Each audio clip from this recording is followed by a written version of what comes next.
ये जो वर्णन चल रहा है अरहंत देवता का, नव देवताओं के अंतर्गत अरहंत भगवान का जो विवरण है, जो इस पर व्याख्यान माला प्रवर्तमान है, इसमें 34 अतिशयों के उपरांत अष्ट महाप्रातिहार्यों का वर्णन। और अष्ट महाप्रातिहार्यों का वर्णन अपन सबसे पहले जहाँ उपलब्ध होता है उस ग्रंथ के आधार पर देखने का प्रयत्न करते हैं, अथवा अपन अन्य क्रम से भी इसका स्वाध्याय कर सकते हैं। आचार्य पूज्यपाद स्वामी ने जो अष्ट प्रातिहार्य का वर्णन किया है, वहाँ से अपन प्रारंभ कर सकते हैं।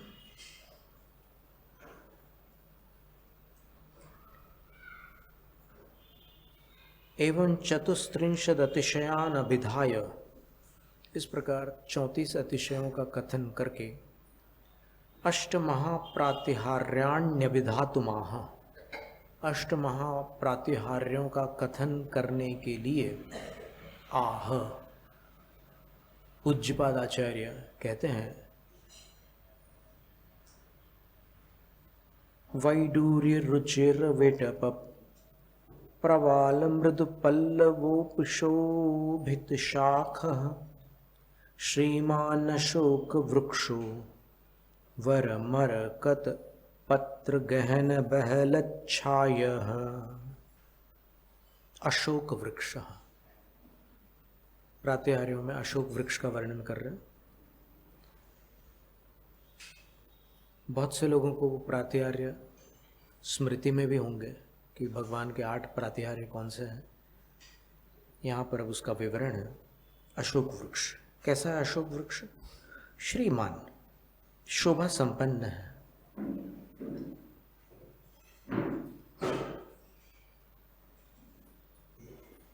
कैसी शोभा? तो कह रहे हैं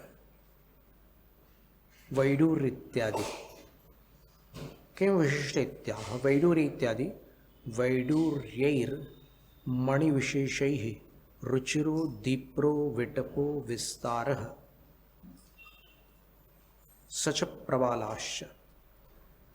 सबसे पहले बता रहे हैं कि उस अशोक वृक्ष में जो नवीन पल्लवों का स्थान है, जहाँ से नए नए पत्ते उगते हैं ना वृक्ष में, वो भाग वैडूर्य मणियों के समान सुंदर है, दीप्र है, कांति संपन्न है। अभिनव अंकुरा, जो नए अंकुर होते हैं, जहाँ से नए पत्ते निकलते हैं। मृदु पल्लवाश्च, और जो कोमल पत्ते हैं वे भी। तै रूप शोभिता शाखा यस्य स तथोक्त, तो उसकी पूरी शाखाएं जो है ऐसे सुंदर सुंदर पत्तों से व्याप्त है। अब ये अशोक वृक्ष वो अशोक वृक्ष नहीं है जो आज अशोक वृक्ष के नाम से प्रसिद्ध है। आप नर्सरी में अशोक वृक्ष खरीदने जाएंगे तो वहाँ पर वो एक विशिष्ट प्रकार का पौधा दे देगा आपको, जिसके पत्ते थोड़े लंबे होते हैं, थोड़े डिज़ाइन वाले होते हैं, और उसमें बड़ा होने के बाद एक काले रंग का फल भी लगता है, और सदाबहार रहता है, एवरग्रीन।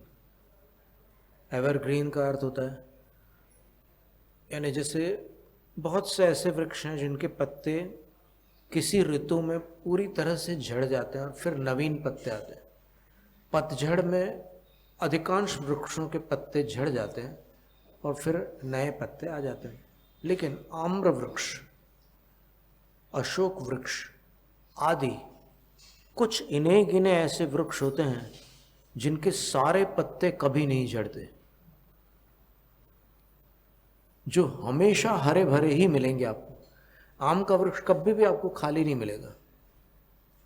कटहल का वृक्ष, पनस फल होता है, जैक फ्रूट, उसके पत्ते पूरे कभी नहीं झड़ते क्योंकि वो एवरग्रीन ट्री है।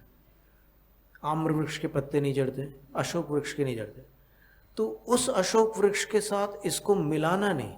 कभी कभी कुछ शब्द ऐसे होते हैं ना जो शास्त्रों में भी आते हैं और अपने बोलचाल में भी आते हैं, तो उनका मिश्रण करने से अर्थ का अनर्थ हो जाता है। जैसे उपयोग शब्द है। अब लौकिक जगत में उपयोग शब्द का अर्थ क्या होता है? यूज करना, इस्तेमाल करना, काम में लेना किसी चीज को।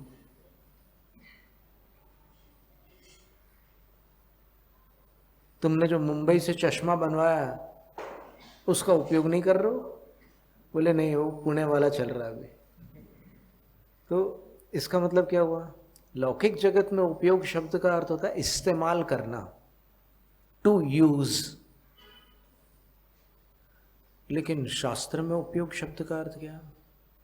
तत्वार्थ सूत्र के दूसरे अध्याय में आया है उपयोग शब्द, उपयोगो लक्षणम।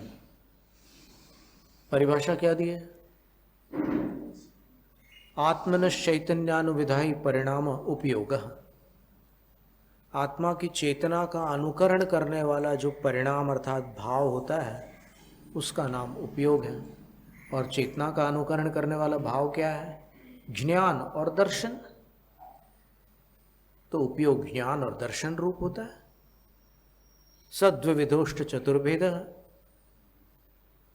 वो दो प्रकार का भी होता है, ज्ञान और दर्शन। और फिर ज्ञान के 8 भेद होते हैं, दर्शन के 4 भेद होते हैं, 12 उपयोग हो गए। अब 24 ठाणा में आप देखोगे तो वो गोवीय कमसो ये आएगा, तो वहां पर 24 ठाणा में उपयोग भी गिने जाएंगे, कौन से गुण स्थान में कितने उपयोग हैं। तो फिर अगर कोई लौकिक जगत के ही उपयोग शब्द को जानता होगा तो उससे अगर पूछा जाए कि 12 उपयोग कौन से हैं, तो फिर वो कुछ का कुछ बोलेगा, वो भलताज कुछ बोलेगा जिसका यहां से कोई संबंध नहीं है। तो ऐसे कुछ और भी शब्द हैं। उन शब्दों में एक शब्द है अशोक वृक्ष। ये अशोक वृक्ष वर्तमान में जो अशोक वृक्ष के नाम से प्रसिद्ध है, जिसको गुजरात में आसा पालव बोलते हैं, आसो पालव बोलते हैं, तो वो आसो पालव से संबंध ही नहीं है उसका। आप नेट पे सर्च करो अशोक वृक्ष तो वो उसका चित्र आ जाएगा। एक ऊंचा वाला होता है, लंबा वाला, और एक फैला वाला भी होता है। तो उससे कोई संबंध नहीं है यहाँ पर समवसरण के अशोक वृक्ष का। समवसरण वाला जो अशोक वृक्ष होता है उसके विषय में शास्त्रों में स्पष्ट कथन है कि वो अलग अलग तीर्थंकरों के अलग अलग अशोक वृक्ष होते हैं। जिनके समान है उनके समान है, जिनके असमान है उनके असमान है। तो जिस वृक्ष के नीचे तीर्थंकर मुनि अवस्था में विराजमान होकर केवली होते हैं, वो वृक्ष समवसरण में प्रतिकृति के रूप में देवों द्वारा स्थापित होता है। उस वृक्ष का नाम अशोक वृक्ष होता है। वो चाहे वट वृक्ष हो, चाहे शाल वृक्ष हो, चाहे देवदारू वृक्ष हो, चाहे कदम्ब वृक्ष हो, कोई भी वृक्ष क्यों ना हो। 24 तीर्थंकरों के चैत्य वृक्षों के नाम भी आते हैं। संभवतः अपने उसमें दीक्षा कल्याणक वाले उसमें आए होंगे, जो पंच कल्याणक व्रत है ना, उसमें आप देखिएगा जरा, दीक्षा कल्याणक में दीक्षा वृक्ष और केवल ज्ञान वृक्ष, अथवा केवल ज्ञान वाले उसमें होगा, दोनों में से किसी में देख सकते हैं। तो वो वृक्ष भी पूज्य है। हरिवंश पुराण में एक प्रकरण आया है जहां पर उन्होंने लिखा है कि आदिनाथ भगवान, उनकी जन्म नगरी, उनके माता पिता, उनका चैत्य वृक्ष, ये सारा उन्होंने वहां पर एक साथ कथन करके लिखा कि ये तुम्हारे लिए मंगलकारी हो। तो ये सारी चीज़ें भगवान से जुड़ी हुई सारी चीज़ें ये मंगलकारी होती है और पूज्य भी होती है। वो प्रसंग भी अपन देखेंगे कि 24 तीर्थंकरों के बारे में उन्होंने जो वर्णन किया है, बहुत सुंदर वर्णन किया है, उसमें उनके चैत्य वृक्ष का भी कथन किया है।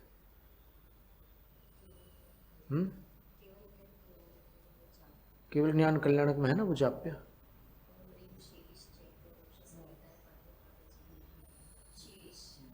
हाँ देखिए, पद्मप्रभ भगवान का शीरीष चैत्य वृक्ष, जिस वृक्ष के नीचे बैठकर उनने केवल ज्ञान प्राप्त किया। तो ये सारी चर्चा है। पार्श्वनाथ भगवान का वृक्ष था देवदारू। तो देवदारू वृक्ष के नीचे उन्होंने दीक्षा भी ली थी और देवदारू वृक्ष के नीचे इतना उपसर्ग हुआ उनके ऊपर और वहीं उनको केवल ज्ञान भी हुआ था। और जो लोग बोलते हैं ना कि अहिच्छत्र में केवल ज्ञान हुआ, और कोई और बोलते हैं कि बिजोलिया में हुआ, तो पहले आगम से बताइए आप प्रमाण कि आगम में कहाँ लिखा है पार्श्वनाथ भगवान का केवल ज्ञान। तो आप देखना, मूल संघ के ग्रंथ महापुराण के अंतर्गत जो उत्तर पुराण नाम का ग्रंथ है, उस उत्तर पुराण में पार्श्वनाथ भगवान का चरित्र है। उस चरित्र में ये लिखा है कि पार्श्वनाथ भगवान दीक्षा के उपरांत 4 माह तक भ्रमण करते रहे, विहार करते रहे, और उसके बाद लौटकर अपने दीक्षा वन में आए और उसी दीक्षा देवदारू वृक्ष के नीचे ही वो विराजमान हुए। यानी आप सोचो कि पार्श्वनाथ भगवान पर जो उपसर्ग हुआ वहीं वाराणसी में हुआ है, उत्तर पुराण के अनुसार, गुणभद्राचार्य के वचनानुसार। और अब हमारे अंदर इतनी क्षमता नहीं है कि हम उनके वचनों पर अविश्वास या अश्रद्धान कर सके। तो वहाँ पर उन पर उपसर्ग हुआ और वहीं पर उनको केवल ज्ञान हुआ। 7 दिन उपसर्ग चला और फिर केवल ज्ञान प्राप्त हो गया। उपसर्ग का निवारण भी हुआ। धरणेन्द्र और पद्मावती जो कि नागकुमार जाति के देव और देवी हैं, उनके माध्यम से उपसर्ग का निवारण हुआ। और वो कैसे हुआ वो भी उत्तर पुराण में लिखा हुआ है। हिंदी में कुछ और लिखा हुआ है, संस्कृत में कुछ और लिखा हुआ है। वो भी अपन कभी अगर ऐसा प्रसंग आया तो फिर यहाँ पर उसको विस्तृत कर लेंगे। तो वो जो वृक्ष होता है उसकी प्रतिकृति समवसरण का अशोक वृक्ष होता है, पर समवसरण में उसको वट वृक्ष या फिर देवदारू आदि नामों से न पुकार कर एक ही नाम रखते हो। चाहे विदेह क्षेत्र हो, चाहे भरत क्षेत्र हो, चाहे ऐरावत क्षेत्र हो, 170 जो आर्यखंड है 2.5 द्वीप में, कहीं भी तीर्थंकर होंगे तो उनके प्रातिहार्य में उनके केवल ज्ञान वृक्ष को अशोक वृक्ष ही संज्ञा रहेगी। और वो अशोक वृक्ष भगवान से 12 गुणित होता है।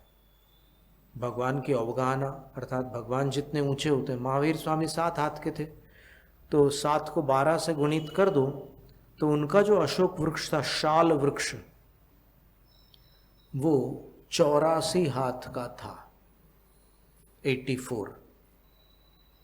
आदिनाथ भगवान 500 धनुष के थे, तो उनका जो अशोक वृक्ष था समवसरण में वो 6000 धनुष का था। ऐसे अन्य तीर्थंकरों का भी है।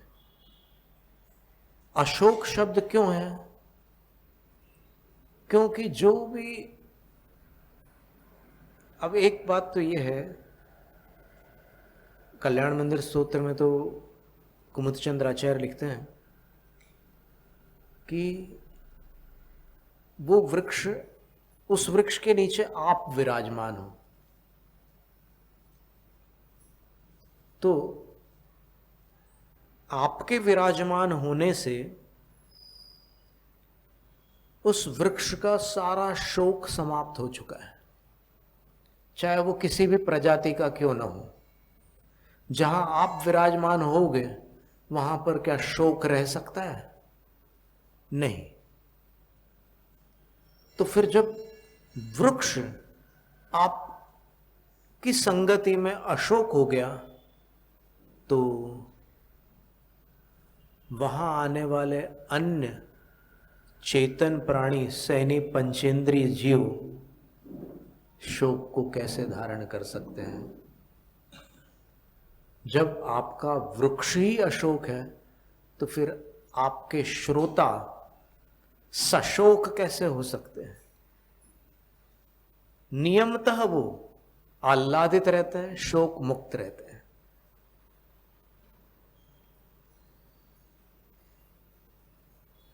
तो वो इतने सुंदर पत्तों से शोभित होता है और छायादार होता है वृक्ष। वर मरकत पत्र गहन बहलत छाया, मरकत मणि जैसे पत्ते उसके हरे रंग के होते हैं। कोम्पल जो होती है वैड्यूर मणि जैसी रहती है, जो नए पत्ते आते हैं वहाँ पर वो वैड्यूर मणि जैसे, और जो पुराने पत्ते हैं वो मरकत मणि के समान। मरकत मणि वाले अपने किसी ने अंगूठी पहने होगी, हरे रंग का रत्न होता है, पन्ना जिसको बोलते हैं, एमराल्ड, एमराल्ड बोलते हैं इंग्लिश में। वो छोटी उंगली में शायद वो अंगूठी में पन्ना पहना जाता है, देख लेना। तो वैसे रंग के पूरे पत्ते होते हैं अशोक वृक्ष, छायादार वृक्ष होता है। अब ये एक प्रातिहार्य हुआ अशोक वृक्ष। दूसरा प्रातिहार्य, अब ये 12 गुणित ऊंचाई वाली जो बात है, समौसरण में एक और संरचना है जो भगवान की ऊंचाई से 12 गुणित होती है, उसका नाम है मानस स्तंभ। चारों दिशाओं में मानस स्तंभ होता है और मानस स्तंभ के विषय में ऐसा वर्णन आता है, हरिवंश पुराण के अनुसार मानस स्तंभ के ऊपर सिद्ध भगवान की प्रतिमाएं होती हैं और कहीं कहीं अरहंत प्रतिमाएं भी होती हैं। तो समौसरण वाले मानस स्तंभ में उन्होंने बताया कि सिद्ध प्रतिमा होती है। तो उसकी ऊंचाई भगवान से 12 गुणित होती है। तो भगवान की जितनी भी ऊंचाई है उस काल के मनुष्यों की भी लगभग उतनी ऊंचाई होती है। जैसे आदिनाथ भगवान 500 धनुष के थे, तो भरत चक्रवर्ती, वृषभसेन, गणधर आदि भी सब 500 ही धनुष के थे। वो उस टाइम की एवरेज हाइट थी। फिर कोई एक आध ऊंचा भी होता है, बाहुबली जैसे 525 धनुष वाले, और कुछ लोग थोड़े से कम हाइट वाले भी होते हैं। तो ऐसे ये भेद प्रभेद बन जाते हैं। तो आदिनाथ भगवान के समय 500 धनुष की ऊंचाई थी, तो उनका अशोक वृक्ष 6000 धनुष था। महावीर स्वामी का अशोक वृक्ष 84 हाथ था। धनुष में कैलकुलेट करना हो तो फिर 4 हाथ का एक धनुष होता है। यानी ये जैसे अपन है तो अपन ऐसे हाथ कर लो तो ये जो बड़ी उंगली है उसके नख से लेकर इस बड़ी उंगली के नख तक एक धनुष होता है। अब ये कैसे हमने निकाला, तो आप कोहनी से ऐसे मोड़ करके देख लीजिए, ये ठीक बीच में आकर के ये दोनों उंगलियां मिलेंगी। तो फिर ये समझ लो कि जितनी ये एक हाथ की लंबाई हुई, ये 2 हाथ हो गए और ये 4 हाथ हो गए। अपने आप नप गए पूरी ये 4 हाथ की लंबाई। तो इसको एक धनुष कहते हैं। चतुर्हस्त प्रमाणम धनु, 4 हाथ प्रमाण एक धनु होता है। उस धनुष को संस्कृत में दंड और चाप भी कहते हैं। ये 2 उसके पर्यायवाची शब्द है, जिनको स्मरण में रखना हो वो संग्रह कर सकते हैं। और धनुष अगर आपके लिए काफी है तो फिर काफी रहने दो उसको। धनुष को चाप भी कहते हैं, दंड भी कहते हैं।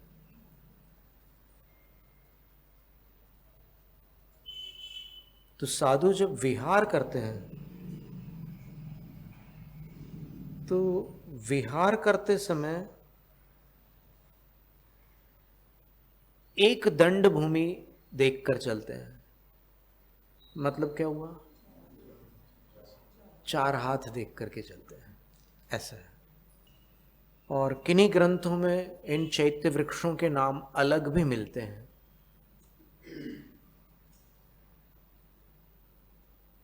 कहीं पर किन्हीं तीर्थंकरों का चैत्य वृक्ष वंश वृक्ष, बांस का पेड़ है।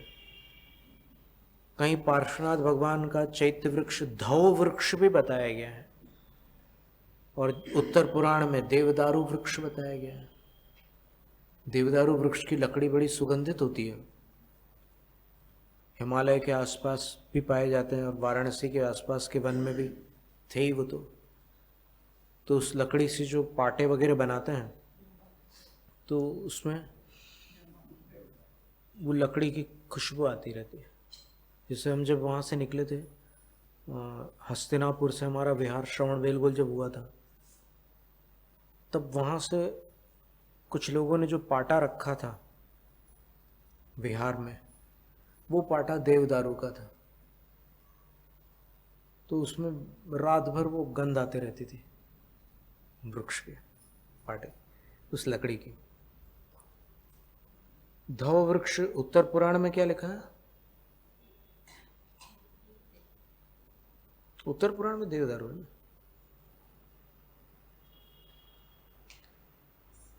तो शोभा संपन्न वो अशोक वृक्ष होता है। और फिर अभी छत्र की बात आने वाली है, और फिर और भी दूसरे प्रातिहार्य आ रहे हैं।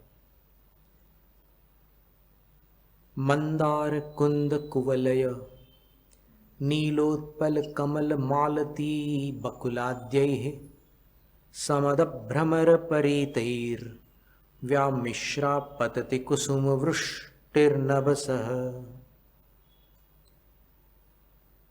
मंदार पुष्प, ये मंदार पुष्प मदार पुष्प से भिन्न है। मदार वो श्वेतार्क होता है, जो आँख का पौधा होता है ना, गुजराती में उसको आंकड़ा बोलते हैं, और रुई भी बोलते हैं उसको कहीं पर। वो उसके बैंगनी रंग के भी पुष्प होते हैं और श्वेत रंग के भी पुष्प होते हैं। तो बैंगनी रंग के जो पुष्प होते हैं वो हनुमान जी को चढ़ाए जाते हैं। उसको यहाँ मराठी में क्या बोलते हैं पता नहीं? रुई, रुई बोलते हैं ना, यहाँ पर भी रुई बोलते हैं। हाँ, उसके अंदर से जो उसके बीज जो रहते हैं, उसके चारों ओर बारीक मुलायम रेशे रहते हैं। तो ऐसे कर दो तो वो उड़ते जाते हैं बिल्कुल हवा में, और उड़कर जहाँ पर वो गिर जाए वहाँ पर फिर नया पौधा अंकुरित हो जाता है उस बीज से।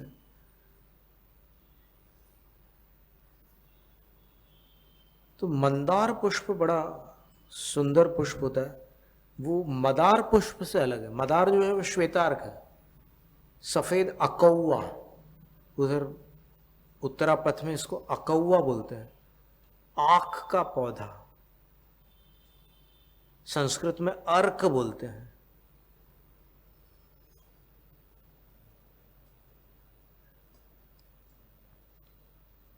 तो हम जिस बात मंदार पुष्प की यहाँ जो बात कर रहे हैं हम, ये श्लोक में काव्य में आया हुआ है, पूज्यपाद आचार्य महाराज ने लिखा है। और मंदार शब्द का प्रयोग भक्तामृत स्तोत्र में भी आता है और इसी प्रातिहार्य के वर्णन में आता है। मंदार सुंदर नमीरु सुपारिजात संतान कादि कुसुमोत्कर वृष्टिरुद्घा गंधोद बिंदु शुभ मंद मरुत प्रपाता दिव्या दिवः पतति ते वच शांत तिर्वा। अब हम जो बता रहे हैं मंदार पुष्प, उसका चित्र हमने लेके रखा हुआ है कहीं से। इसमें प्रत्येक पंखुड़ी पर एक काला बिंदु होता है और एक पंखुड़ी में एक ऐसे हृदय जैसा आकार बना रहता है, सुंदर। ये हम आपको दिखाते हैं। ये दक्षिण भारत में पाया जाता है और ये सुगंधित पुष्प है।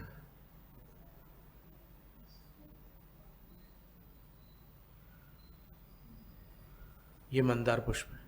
इतना बड़ा नहीं होता, होता इतना है जितना ये रहता ना, ये चंपक का होता है, वैसे ही रहता है। एकदम स्पष्ट चित्र है, ये मंदार पुष्प है। फिर दूसरा जो नाम लिखा है वहां पर वो है कुंद।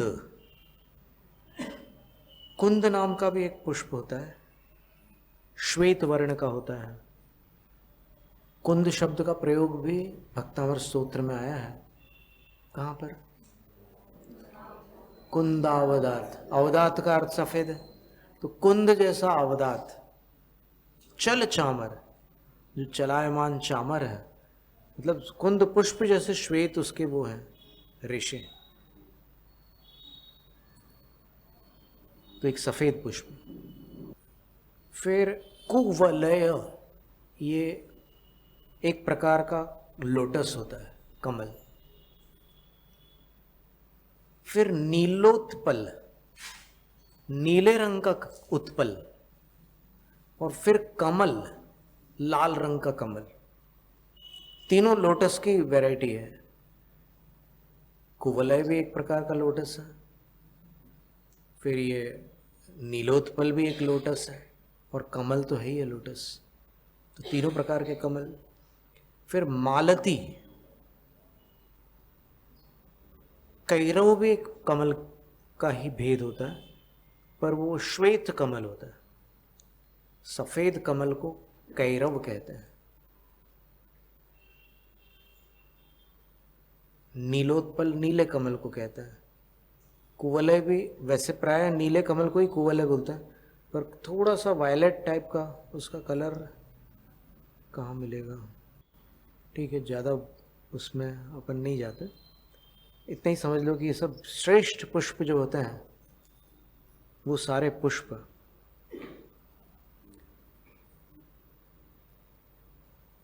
फिर मालती पुष्प है।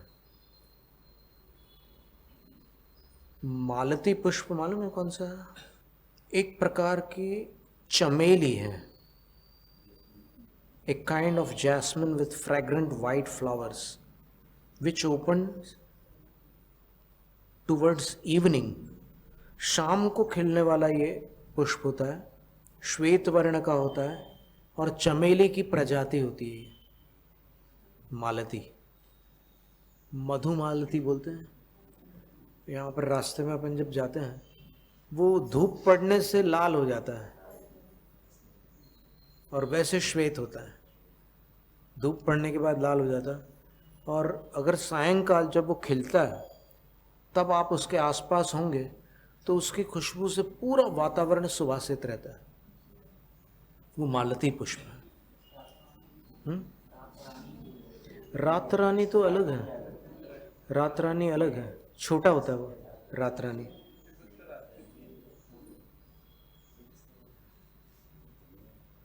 और फिर लिखा है बकुल। बकुल जो पुष्प होता है छोटा सा होता है, वसंत ऋतु में खिलता है और अत्यधिक सुगंधित होता है। अगर कहीं वसंत ऋतु में कहीं बकुल का पेड़ होगा, यहाँ पर सोलापुर में, उसको मौलश्री भी बोलते हैं। और उस पेड़ की छाल से दंत मंजन बनता है, बहुत अच्छी श्रेणी का दंत मंजन बनता है उसकी छाल से। उसमें 4 चीज़ें अगर मिला दी जाए, 4 चीज़ों के मिश्रण से बहुत सुंदर दंत मंजन तैयार होता है। एक तो नीम की छाल है, एक बबूल की छाल है, एक आम की छाल है, और एक मौलश्री है। पर वो मौलश्री की छाल मुंह में ज़्यादा देर रखोगे ना तो फिर आपके गाल और होठ पे असर होने लग जाएगा, छाले भी पड़ सकते हैं। अगर आप 10-15 मिनट तक मुंह में रखोगे तो फिर मुश्किल हो जाएगी। तो उसको तुरंत वो करके फिर अलग कर लिया जाता है। अब खैर ये शिक्षाएं हमें नहीं देनी है आपको। बकुल का फल भी होता है। और आद्य ही, आदि शब्द से क्या लेना? सुंदर नमेरु, सो पारिजात संतानक आदि, वहां पर भी आदि शब्द। तो नमेरु का अर्थ है रुद्राक्ष। रुद्राक्ष के भी बेहद सुंदर पुष्प होते हैं। कभी आपने देखे हैं? अभी हम लोग जब दक्षिण में गए थे तो दक्षिण में जंगलों में रुद्राक्ष के बहुत सारे पेड़ मिलते थे, लेकिन वहाँ पर द्विमुखी रुद्राक्ष होते थे। और इधर उत्तरापथ में अगर जाओ तो हरिद्वार वगैरह तरफ जाओगे, नेपाल तरफ जाओगे तो फिर वहाँ पर पंचमुखी रुद्राक्ष, और वो छोटा रुद्राक्ष बड़ा रुद्राक्ष दोनों प्रकार के रुद्राक्ष होते हैं। सबसे छोटा रुद्राक्ष जो होता है वो बिल्कुल मूंग की दाल से भी कुछ छोटा होता है।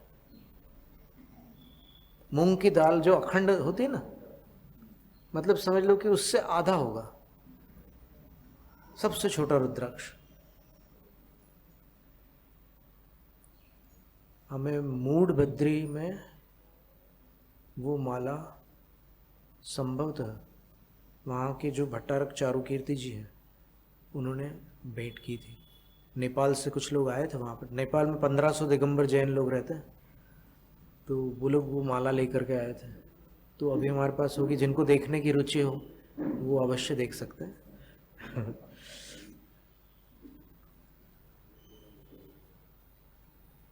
पूरे 108 दाने, उसमें 3 दाने और ऊपर है, और इतनी छोटी सी पैकेट में रखी हुई है वो माला। अब रुद्राक्ष के साथ ये समस्या है कि उसको आप 40 दिन तेल में रखना पड़ता है, उसके बाद फिर वो। और सबसे अच्छा तेल जो होता है रुद्राक्ष के लिए वो जैतून का तेल होता है। जैसे अभी आजकल फिगारो वगैरह आता है ना, वो सबसे बेस्ट होता है रुद्राक्ष के लिए। तो उससे रुद्राक्ष, जैसे क्रिकेट बैट जब नई खरीद करके कोई लाता है तो उसको हफ्ते भर लिनसीड ऑयल में रखता है, तो वैसे ये रुद्राक्ष को इस तेल में, लोग सरसों के तेल में भी रखते हैं, चंदन के तेल में भी रखते हैं, गाय के घी में भी रखते हैं, बहुत सारे उसमें रखते हैं, लेकिन जैतून के तेल में रखने से उसकी शक्ति बहुत बढ़ जाती है। फिर वो रुद्राक्ष क्रैक वगैरह नहीं होता, वो खराब भी नहीं होता, अच्छा बना रहता है। तो रुद्राक्ष के बारे में ऐसे, और अन्य मतों में तो रुद्राक्ष की ऐसी चर्चा आती है कि पंचमुखी रुद्राक्ष धारण करोगे तो एक्सीडेंट नहीं होगा। पंचमुखी रुद्राक्ष, फिर द्विमुखी रुद्राक्ष धारण करोगे तो फिर गर्भ रक्षा होगी, और उस अपेक्षा से। अथवा जिनको ज़्यादा क्रोध आता है, जिनका मन बहुत अशांत रहता है, वो अगर द्विमुखी रुद्राक्ष धारण कर लेते हैं तो उनका मन शांत रहने लग जाता है। ऐसी सब बातें, वो तो सब ठीक है, उसमें अपन ये नहीं, अपन उनकी सत्यता पर अपन शंका नहीं कर रहे। शोध करने पर जो चीज़ एविडेंस से प्रमाणित होती है उसको जैन शास्त्र उसका निषेध नहीं करता कभी भी। आचार्य समंतभद्र स्वामी ने जैन शास्त्र के विषय में लिखा, अदृष्टेश विरोधकम। शास्त्र की परिभाषा क्या लिखी है रत्नकर्ण श्रावकाचार में? आप्तोपज्ञ मनुल्लंघ्य मदृष्टेष्ट विरोधकम तत्वोपदेश कृत सार्वम शास्त्रम कापथ घट्टनम। जैन शास्त्र कैसा होता है? तो उसमें इतने सारी विशेषता बताई। उन विशेषताओं में एक विशेषता यह है कि जैन शास्त्र जो सामने सच दिख रहा है आपको, उसके खिलाफ कभी नहीं हो सकता।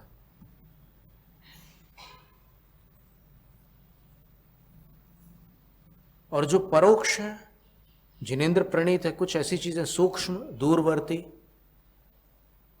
और अंतरित,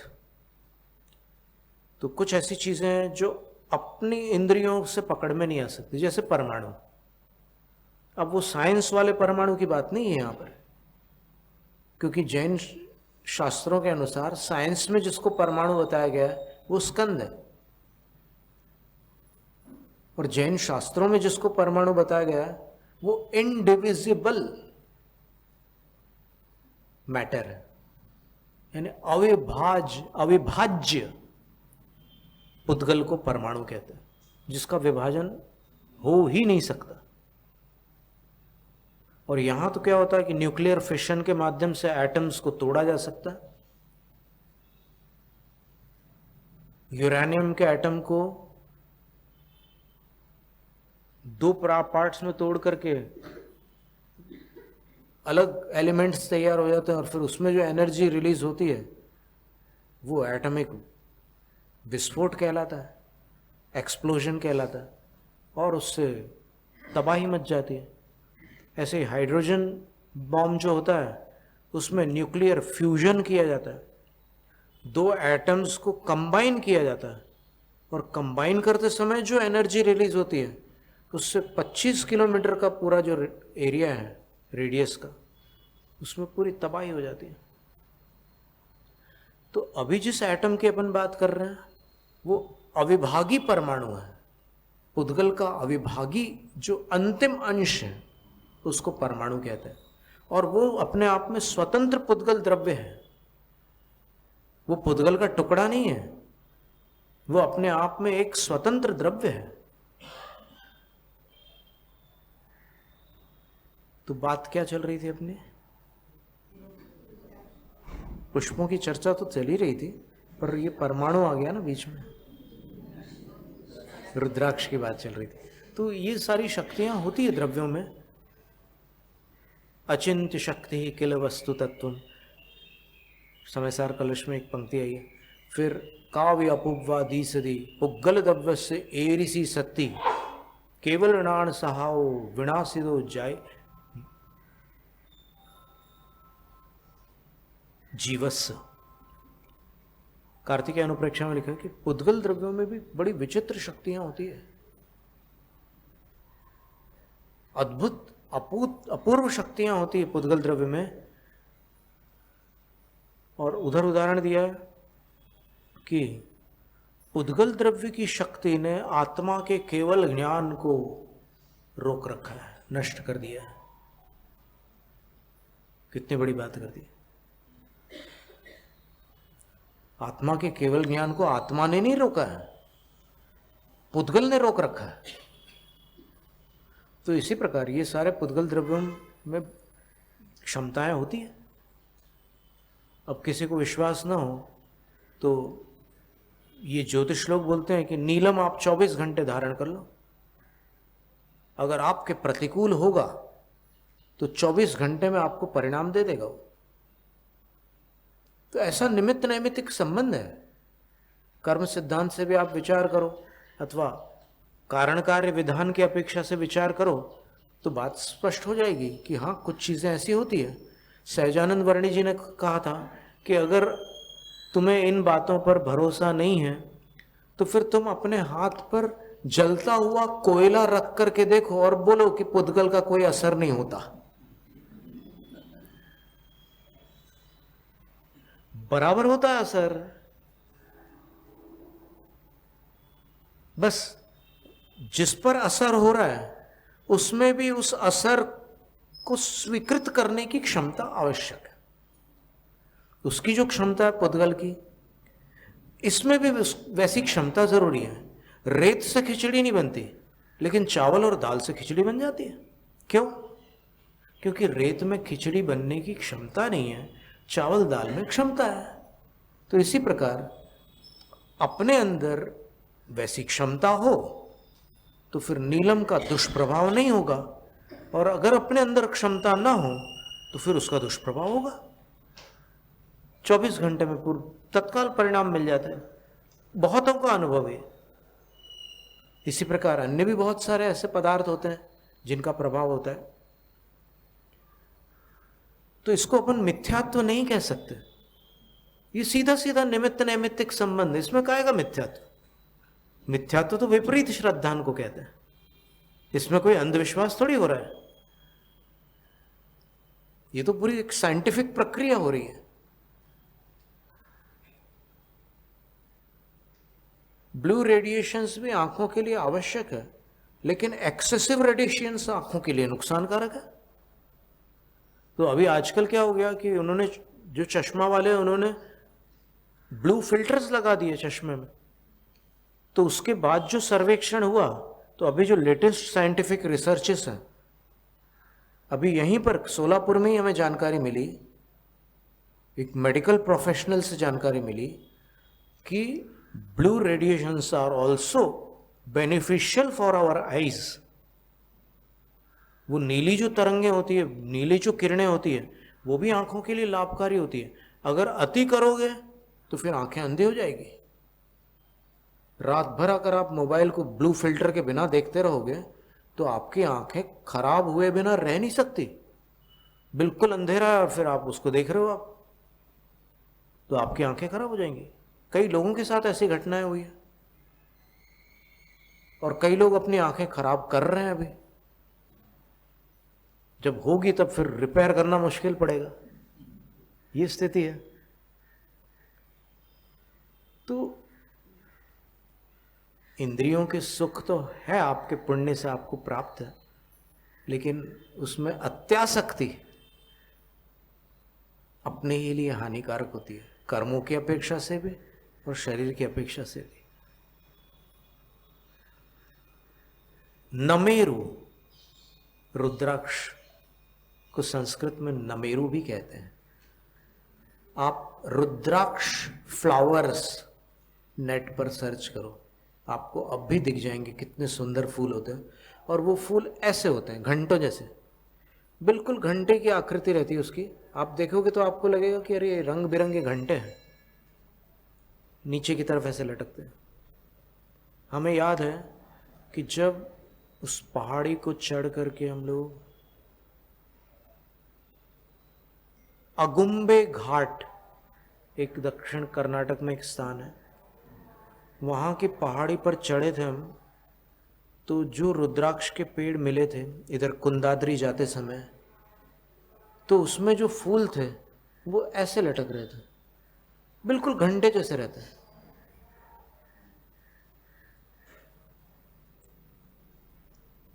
तो जो पुष्प वृष्टि होती है भगवान के समोसरण में अष्ट महाप्रातिहार्यों के अंतर्गत, उसका वर्णन चल रहा है। तो उसमें ये रुद्राक्ष के पुष्प भी उस पुष्प वृष्टि के अंतर्गत आता है। छोटे रुद्राक्ष होते हैं, उनके भी पुष्प होते हैं, सफ़ेद रंग के पुष्प होते हैं। सूरत में ओम प्रकाश जी के बगीचे में वो रुद्राक्ष के पेड़ थे और साल भर में उसमें से कई रुद्राक्ष निकलते थे। तो रुद्राक्ष बीज होता है, फल नहीं होता है। और रुद्राक्ष के फल भी हम लोगों को मिले थे, तो उसके जो छिलके, सूखे हुए छिलके रहते हैं, बंदर लोग खाते रहते हैं वो वहाँ पर जंगलों में, तो उसके छिलके को ऐसे अलग करो तो अंदर से एकदम सुंदर रुद्राक्ष निकल करके बाहर आता है। अलग अलग प्रकार के रुद्राक्ष बताए उसमें, एक मुखी, द्विमुखी, त्रिमुखी, चतुर्मुखी, पंचमुखी, षण्मुखी, सप्तमुखी, अष्टमुखी, नवमुखी, दशमुखी, एकादशमुखी, द्वादशमुखी, त्रयोदशमुखी, पंचदशमुखी, 21 मुखी तक के रुद्राक्ष पाए जाते हैं। बल्कि हो सकता है उससे भी अधिक कहीं हो भी सकते हैं। तो ये रुद्राक्ष के पुष्पों की वृष्टि वहाँ पर होती है। लेकिन ये सारे पुष्प कैसे होते हैं? तो इसमें आचार्य लिख रहे हैं, समद भ्रमद परिते, सुगंधित होते हैं। सुगंध विहीन पुष्पों की वृष्टि नहीं होती समोसरण में। और इतने सुगंधित पुष्प होते हैं कि उनकी सुगंधि से आकृष्ट होकर के भ्रमर उन पर मंडराते हैं। तो समद भ्रमर परितेर, जिनके निकट भ्रमर मंडरा रहे हैं, ऐसे पुष्प वहां पर समोसरण में बरसते हैं। और अष्टपौड़ की टीका में लिखा है कि इतनी पुष्प वृष्टि होती है, चारों ओर से सारे देव, जो पुष्प वर्षा करने वाले देव, अपने देवलोक से वो कल्प तरुओं के पुष्प लेकर के आए हुए हैं, वो जब पुष्प वृष्टि करते हैं तो वो पुष्प वायु से प्रेरित होकर के पूरे वहीं जाते हैं, समोसरण के भगवान की तरफ ही जाकर के वो गिरते हैं और धीमे धीमे गिरते हैं। अब यहाँ पर शादियों में जब दूल्हे पर पुष्प बरसाते हो तो फिर भड़ पूरे पुष्प नीचे गिरते हैं, कुछ उल्टे गिरते हैं, कुछ सीधे गिरते हैं। लेकिन यहाँ पर तीर्थंकर की पुष्प वृष्टि में सारे पुष्प सीधे गिरते हैं, उनकी मुख ऊपर की तरफ होता है। और कल्याण मंदिर में लिखा है कि भाई जो भगवान के चरणों में गिरेगा वो ऊर्ध्वमुखी ही तो होगा, उत्प्रेक्षा की है। जैनम जयतु शासन। शास्त्र पठन में मेरे द्वारा यदि जो कहीं कहीं प्रमाद से कुछ अर्थ वाक्य पद मात्रा छूट गई, सरस्वती मेरी उस त्रुटि को कृपया क्षमा करें और मुझे कैवल्य धाम में मां अविलंब धरे। वांछित फलदात्री चिंतामणि सदृश मात तेरा, बंधन करने वाले मुझको मिले पता मेरा।